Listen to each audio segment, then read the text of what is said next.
आशा करता हूं आप सब बहुत अच्छे होंगे। मेरा नाम है सिद्धांत अग्निहोत्री, स्टडी ग्लोस पे आपका बहुत बहुत स्वागत है।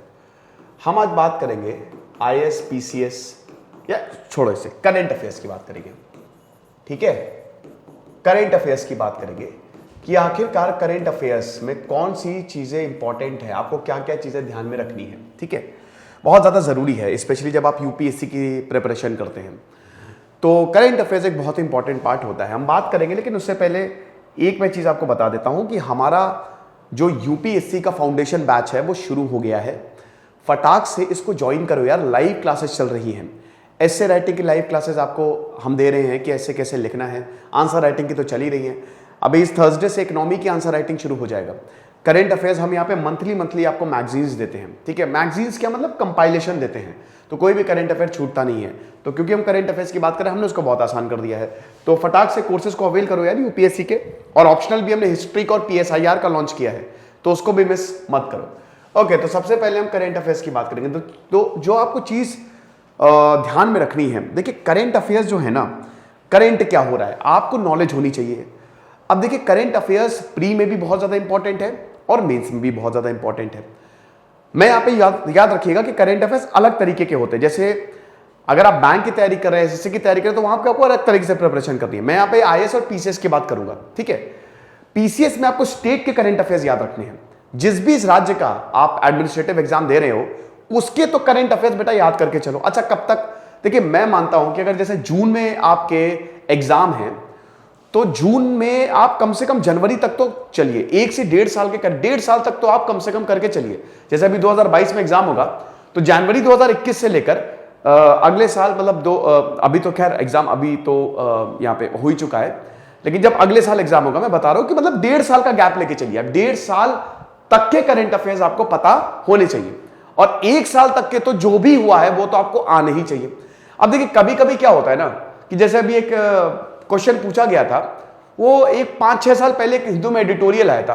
अब देखिए कुछ ऐसे सवाल होंगे जो आप बिल्कुल ही बहुत मुश्किल होगा, उसको आप करंट अफेयर से रिलेट नहीं कर पाएंगे, अगर वो करंट अफेयर का है तो, क्योंकि वो आया होगा 3 साल 4 साल पहले। तो 1-2 सवाल होते हैं, उतनी आप फ्लेक्सिबिलिटी लेके चलिए।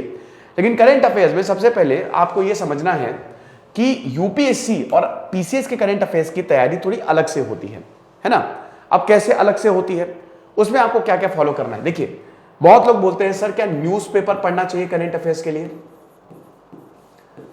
ये डिपेंड करता है। मेरा मानना यह है कि जब आपको दाल चावल बना हुआ मिल रहा है तो क्यों बेकार में पकाओगे।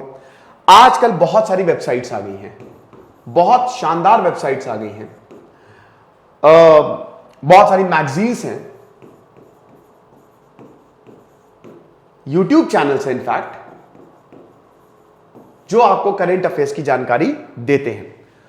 वेबसाइट्स की बात करें तो ढेरों वेबसाइट है। आप किसी एक वेबसाइट को पकड़ लीजिए, उसमें डेली बेसिस पे करंट क्या हुआ, और उसमें बकायदा लिखा भी होता है जीएस पेपर 1 के लिए, 2 के लिए, 3 के लिए, 4 के लिए। हमारी वेबसाइट इसी हफ्ते लॉन्च होगी, तो उसमें भी हम यही करेंगे। और आपको बता दूं कि डे वाइज उसमें होते हैं कि अच्छा 1 अगस्त को करंट अफेयर्स, 2 अगस्त को करंट अफेयर्स। तो यार जब आपको ऑलरेडी पका पकाया माल मिल रहा है, तो आप न्यूज़पेपर की तरफ क्यों जा रहे हो। जैसे हमारे कोर्स में हम आपको मंथली कंपाइलेशन दे देते हैं, तो जब आपको मिल रहा है सारी चीजें, तो मेरे हिसाब से न्यूज़पेपर पढ़ना इतना ज्यादा रिलेवेंट नहीं है। मैं न्यूज़पेपर को थोड़ा सा मना करता हूं, क्योंकि वो मटेरियल ऑलरेडी आपके पास सेग्रीगेटेड फॉर्म में है। ठीक है, अब अच्छा बहुत लोग जॉब करते हैं, तो आप एक काम करो, अगर मान लो आपको न्यूज़पेपर और ये भी पढ़ने का टाइम नहीं मिल रहा है, चलिए न्यूज़पेपर छोड़िए, अगर आपको मैगजीन पढ़ने का टाइम नहीं मिल रहा है, तो बहुत सारे ऐसे चैनल्स हैं, ठीक है, उनको आप सुन सकते हो। राज्यसभा सुनो, राज्यसभा टीवी सुनो, बहुत सारे ऐसे चैनल्स हैं जो करंट अफेयर्स को बहुत ही सिस्टमैटिक फॉर्म में कवर करते हैं। तो आपने हेडफोन लगाया, आपने सुनना शुरू कर दिया। तो इसीलिए न्यूज़पेपर्स, द हिंदू हो गया, इंडियन एक्सप्रेस हो गया। अच्छा न्यूज़पेपर एक तो ये भी होता है ना कि मैं आपको बोल दूं द हिंदू न्यूज़ पढ़ लो, इंडियन एक्सप्रेस पढ़ लो, लेकिन उसकी अंग्रेजी टफ होती है। अब देखिए ज्यादातर जो एस्पायरेंट होते हैं ठीक ठाक उनकी अंग्रेजी होती है, लेकिन जब वो पहली बार द हिंदू पढ़ते हैं, उनके ऊपर से जाता है, उनके ऊपर से। फिर उसमें यह भी आपको समझना है कि क्या आपको पढ़ना है, क्या आपको नहीं पढ़ना है। तो इससे बेटर है कि आप कोई वेबसाइट फॉलो कर लो, एक वेबसाइट फॉलो कर लो और एक मैगजीन ले लो, जो भी आपको सही लगे, जो भी आपको बेस्ट लगे, और उसमें पूरा का पूरा आपका कवर हो जाएगा। ओके, तो पहली तो ये चीज।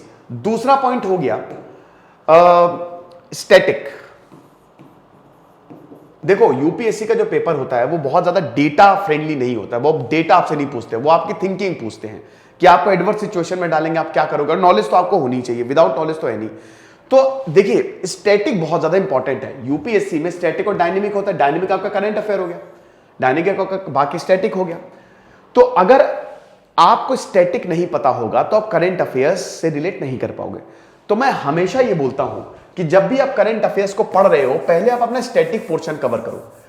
पहले जैसे आप पॉलिटी पढ़ रहे हो तो पॉलिटी का आप एम लक्ष्मीकांत पहले पढ़ लो, उसके बाद करंट अफेयर्स पे आओ। या तो जैसे आप फंडामेंटल राइट्स पढ़ रहे हो, अब फंडामेंटल राइट्स आपने पूरा कंप्लीट कर दिया, ठीक है, उसके बाद आप फिर फंडामेंटल राइट्स से रिलेटेड करंट अफेयर्स पढ़ना शुरू कर दो। इससे क्या होगा ना, आपको मेहनत बहुत कम करनी पड़ेगी। कैसे? मान लो आर्टिकल 14 से रिलेटेड कोई करंट अफेयर आया या कोई कोर्ट का जजमेंट आया, अब आर्टिकल 14 आपने ऑलरेडी पढ़ा हुआ है फंडामेंटल राइट्स में, तो सिर्फ वो जो जजमेंट आया आपको उसी को ही देखना होगा। बाकी अगर प्री में सवाल आता है या मेंस में भी सवाल आता है, आपने स्टैटिक पढ़ा हुआ है। अब जैसे अभी कुछ बुद्धिस्ट साइट्स मिली थी, अब अगर आपने बुद्धिज्म पढ़ा हुआ है तो बुद्धिस्ट साइट जहां पे मिली थी बस वो, और बाकी बुद्धिज्म आपने पढ़े हुए, आप उसको इंटरलिंक कर लोगे। भाई ऐसे ही तो पेपर सेट किया जाता है ना, वो करंट पूछते हैं आपसे, कोई इवेंट हुआ और उसको आपको स्टैटिक से रिलेट कनेक्ट करना होता है, तो उसके लिए आपको बैकग्राउंड पता होना चाहिए ना। भाई मान लो जैसे भी फार्म लॉस का था, अभी फार्म लॉस बहुत ज्यादा चला, तो अगर फार्म लॉस बहुत ज्यादा चल रहा है तो आपको भारत की एग्रीकल्चर कंडीशन के बारे में पता होना चाहिए।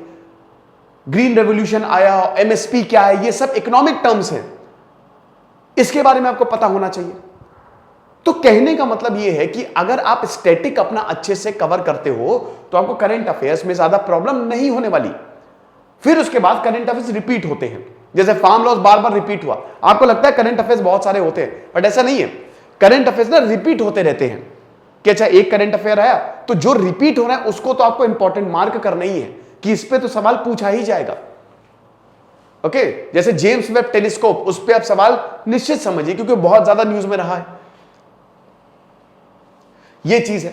देन उसके बाद नोट्स बहुत इंपॉर्टेंट है बनाना, करंट अफेयर्स के आप नोट्स जरूर बनाइए, जरूर, बहुत इंपॉर्टेंट है। और ऐसा करिए ना कि वो पेजेस में बनाइए, कॉपी में मत बनाइए। मतलब जब आप स्टैटिक पोर्शन अपना कवर करते हो, पॉलिटी का एग्जांपल लेता, फंडामेंटल राइट कवर कर रहे हो, अब मान लो फंडामेंटल राइट से जो भी करंट अफेयर्स आया आपने पेजेस में बनाया है, जो A4 साइज के पेजेस होते हैं, तो वहां पे लगाते जाइए। आर्टिकल 14 से आपने समझिए कि आर्टिकल 14 से आर्टिकल 18 तक आपने नोट्स बनाए हैं, अब यहां से रिलेटेड कोई करंट अफेयर आ गया तो इसी में ही आप लगा दीजिए, वो पेज ना ठीक उसके बाद लगा दीजिए। इससे पता है क्या होगा, जो भी स्टैटिक टॉपिक है उससे रिलेटेड आपको करंट अफेयर मिल गया, बहुत आसान हो जाएगा आपके लिए। एग्रीकल्चर आपने कहीं पे अच्छे से स्टैटिक पोर्शन में, आपने इकोनॉमी में पढ़ा एग्रीकल्चर, आपने उसको बहुत अच्छे से लिख के रखा हुआ, एग्रीकल्चर से रिलेटेड, जैसे फार्म लॉस आया तो फार्म लॉस के पेपर एग्रीकल्चर पे ही लगा दिए, वहीं पे ही लगा दिए। तो इससे क्या होगा ना कि आपको ढूंढना नहीं पड़ेगा, आपको करंट अफेयर्स स्टैटिक से बहुत अच्छे से इंटरलिंक हो जाएगा। तो ये सही तरीका करंट अफेयर्स का पढ़ने का यही है, क्योंकि आपको लिखना है आंसर। मेंस में आपके मार्क्स आपके आंसर के ही बदौलत आएंगे। अब आंसर आप तभी अच्छा लिख पाएंगे जब आप स्टैटिक और करंट को कोरिलेट कर पाएंगे। समझ गए आप? तो उसके लिए नोट्स बड़े इंपॉर्टेंट रहते हैं और नोट्स का रिवीजन भी बहुत ज्यादा जरूरी है। अब रिवीजन कैसे करना है भाई? डेली, मंथली, वीकली, जो बेस्ट स्ट्रैटेजी होती है, बेस्ट स्ट्रैटेजी जो सब फॉलो करते हैं, ठीक है। और ज्यादातर टीचर्स आपको यही बताएंगे कि जो भी आपने पढ़ा है शाम को एक समय निश्चित कर लो, रिवाइज कर लो। मंडे का ट्यूसडे, ट्यूसडे का मतलब मंडे का मंडे, ट्यूसडे का ट्यूसडे, वेंसडे का वेंसडे, फिर उसके बाद जो आपने पूरे हफ्ते में पढ़ा है वो आप वीकली रिवाइज कर लो, और जो आपने पूरे महीने में पढ़ा है वो महीने में एंड में रिवाइज कर लो। तो डेली भी आपका रिवीजन चल रहा है, वीकली भी चल रहा है, मंथली भी चल रहा है। 3, 4, 5 बार पढ़ लोगे, अपने आप चीजें आपको क्लियर हो जाएंगी। समझ गए? तो ये चीज है, इस तरीके से आपको काम करना है। फिर उसके बाद करंट अफेयर्स की अगर बात करें तो बहुत बच्चे ये पूछते हैं कि सर वीडियोस ठीक है, बिल्कुल ठीक है, कोई दिक्कत नहीं है, लेकिन मैं ये बोलता हूं कि एक मैगजीन जरूर ले लो, आप एक मैगजीन जरूर बांध लो, और वेबसाइट को भी फॉलो करते रहो। बहुत सारे अच्छे अच्छे इंस्टीट्यूशंस की वेबसाइट हैं, उनको जरूर फॉलो करते रहो। अब मान लो कोई टॉपिक आपको समझ में नहीं आ रहा है, जैसे मान लो कि कोई भी टॉपिक ले लो, जैसे पाकिस्तान में पॉलिटिकल क्राइसिस हो गया है, ठीक है, अब उसमें आपको चीजें समझ में नहीं आ रही है, या जैसे अभी वेस्ट बंगाल, आज की न्यूज है, वेस्ट बंगाल जो है वो 7 डिस्ट्रिक्ट बना रहा है, अब आपको नहीं समझ में आ रहा है तो आपने वेस्ट बंगाल 7 डिस्ट्रिक्ट नाम के ऐसे सर्च कर लिया, यूट्यूब पे वीडियोस आ गई, तो देख लो आप। अगर मान लो आपके पास वक्त नहीं है तो आप टॉपिक का नाम नोट कर लो, ठीक है, टॉपिक का नाम नोट कर लो, नोट जरूर करते जाना वरना भूल जाओगे, और उसके बाद उससे रिलेटेड वीडियोस देख लो, आप कभी नहीं भूलोगे, आपको याद रहेगा। तो करंट अफेयर्स को पढ़ने का सही तरीका यह है, आप जो भी एग्जाम्स की तैयारी कर रहे हो, नहीं जो भी नहीं, यूपीएससी और पीसीएस की, क्योंकि बाकी बैंक में करंट अफेयर अलग तरीके का है, तो उसमें रट्टाफिकेशन ज्यादा रहता है बैंक और एसएससी में। बाकी हम अपने कोर्सेज में जो हमारा फंडामेंटल कोर्स है यूपीएससी का, उसमें हम बताते ही हैं कि आप कैसे तैयारी कर सकते हो, कैसे करंट अफेयर्स को आपको पढ़ना है। तो हम आपसे यही बोलेंगे कि हमारे कोर्सेज में जरूर एनरोल करो, बहुत ही शानदार और बहुत ही कम हमने इसका अमाउंट रखा है ताकि हर कोई इसको अफोर्ड कर पाए। खुश रहिए, पढ़ते रहिए। जैसे सिद्धांत अग्निहोत्री साइनिंग ऑफ।